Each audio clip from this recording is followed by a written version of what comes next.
If you stand in the northeastern shores of Vieques Island, you can catch a view of Puerto Rico's other baby island, Isla Culebra. With its white diamond sands and its turquoise waters, Culebra is another paradise away from paradise, located approximately 17 miles east of the Puerto Rican mainland.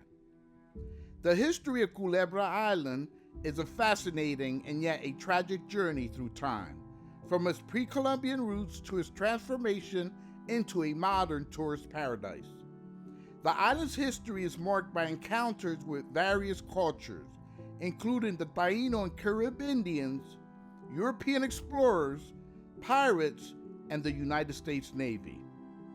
For hundreds of years, if not more, Isla Culebra was home to both Taino and Carib Indians at different times, who fished its bountiful waters, carved symbols into rocks, and cultivated the land.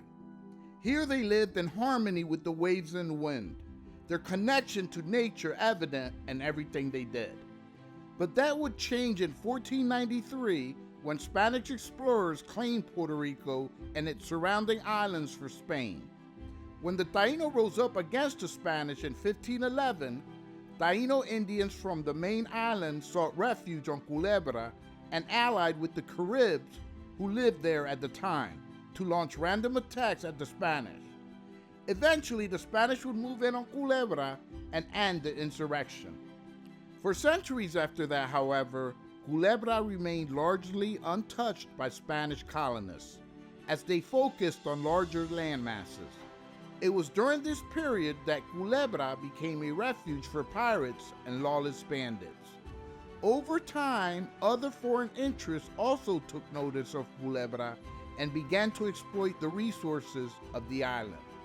Without proper permissions or payments of fees, these foreign interests took fish from the waters of Culebra, cut trees for lumber, and prepared driftwood as charcoal for future sale elsewhere. In the 1850s, the Spanish, who were not happy with the exploitation of Culebra by others, installed a black overseer from the British-ruled Virgin Islands named John Stevens. For almost 2 decades, Stevens ruled the island as the enforcer of Spanish interests. Unfortunately, in October of 1871, Stevens was found murdered outside his hut. Eventually, Spanish police from Vieques tracked down the English foragers responsible for the murder and an event that caused an international incident. Fearing that the island would now attract more outside interest, the Spanish decided to pay more attention to it. In 1880, as part of Spanish efforts to solidify their control, the Spanish crown established a small colony on Culebra. A lighthouse was also built to guide ships around its coast. Known as Culebrita Lighthouse, it became the oldest operating lighthouse in the Caribbean until 1975, when the U.S. Navy and Coast Guard closed the facility. Speaking of the U.S. Navy, less than a decade later, Puerto Rico and its nearby islands, including Culebra, were ceded to the United States as a result of the Spanish-American War of 1898. The U.S. saw strategic value in Culebra for its location near the Virgin Islands, and in 1903, President Theodore Roosevelt designated parts of the island for military use, particularly as a naval training ground.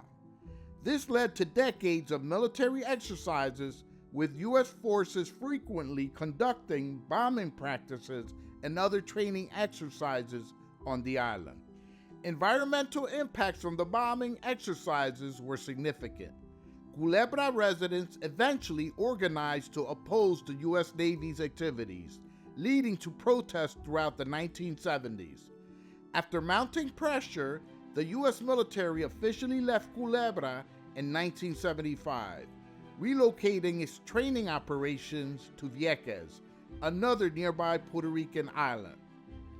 After the military's departure, Culebra began transforming into a peaceful island community and gradually a tourist destination. The natural beauty of Culebra, especially beaches like Flamenco Beach, considered one of the most beautiful in the world, attracted tourists from all over.